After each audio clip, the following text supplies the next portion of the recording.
Dina, and you're tuned into a discussion with Dina. It is reported that 91-year-old singer, songwriter, and New Jersey native Cissy Houston transitioned. She is said to have transitioned on Monday in her New Jersey home, according to Pat Houston, her daughter-in-law, who also shared that she was under hospice care for Alzheimer's disease. Miss Cissy was an acclaimed gospel singer, two-time Grammy winner in soul as well as in gospel. She was a gospel artist and mother to superstar, one of my favorite musical artists of all time, Whitney Houston. She was born Emily Drinkard in Newark, Indiana, 1933, the youngest of 8 children whose father worked in a factory while her mother took care of home. She was just 5 when she and the 3 siblings started a gospel group called the Drinkard Singers. It lasted 30 years. Mrs. Houston completed several records, including presenting Cissy Houston, The Disco Era, Think It Over, and the Grammy-winning gospel album Face to Face, and He Leadeth Me. Her artistry and amazing voice made her a high-demand artist, a very high demand. Her voice can be heard in many familiar songs by various other artists, including one of my favorite musical artists of all time, once again, the Queen of Soul, Aretha Franklin. Now, Cissy sang in many of Aretha's most famous songs like Think and You Make Me Feel Like a Natural Woman. She also sang backup for Elvis, Van Morrison's Brown Eyed Girl, Dusty Springfield's Son of a Preacher Man. And her vocals can still be heard on tracks with a wide array of other well-known musical artists, including her own superstar daughter, Whitney Houston, Roberta Flack, Donny Hathaway, Jimi Hendrix, Luther Vandross, Beyonce, Paul Simon, and Shaka Khan. The list just goes on and on. She was just phenomenal with that voice. Now, Cissy Houston and Whitney Houston also would sing together, and they are singing together on some of Whitney's songs on her albums, like I Know Him So Well, which is one of my songs that I like. And they also sung other gospel songs together as well, and often in concert, and they both appeared in the 1996 film The Preacher's Wife. Cissy can also be seen in one of Whitney's biggest hits from the 1980s. She was also in that Greatest Love of All, and I just love that video.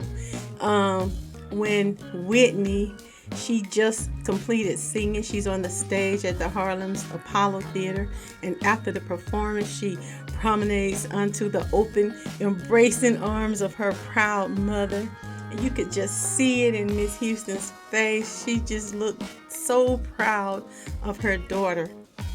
That's one of the most beautiful moments that I recall. That was when people made clean videos. Now, Miss Houston's roots may have began in the church when she was very young in age, but her voice found its way into several familiar ballads.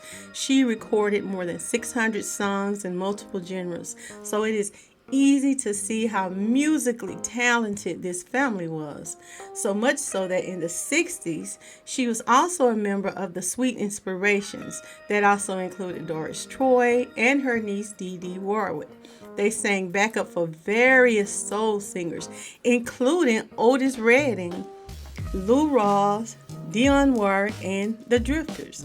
She also authored 3 books: He Leadeth Me, How Sweet the Sound, My Life with God and Gospel, and Remembering Whitney, a mother's story of life, loss, and the night the music stopped.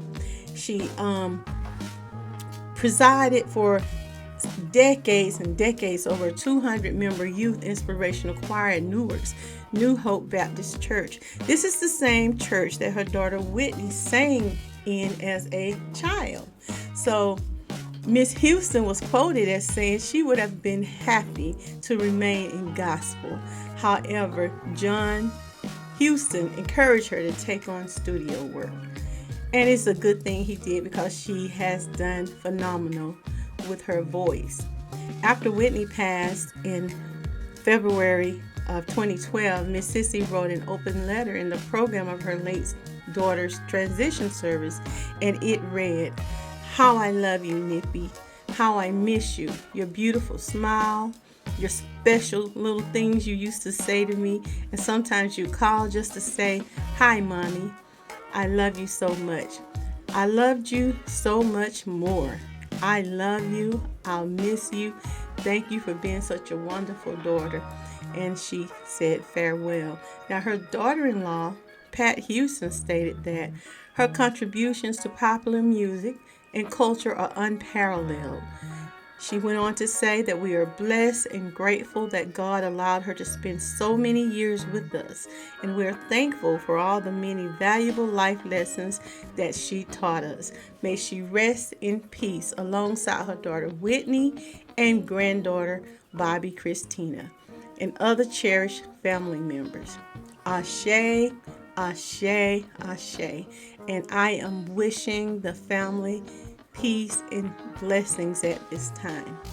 Be sure to subscribe and leave your comments, and join me next time for a daily discussion with Dina. Ta-ta! Better believe it. Dancing Whitney because of Cissy. Like, she learned, I taught her everything that I knew. All those little curls and things she did, she learned them from me. And I wanted her to do that because she's the only one who could.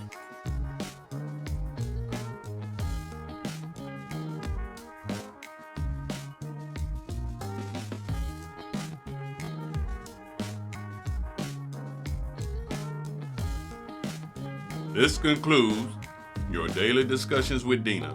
Join us Monday through Friday at 12:30 p.m.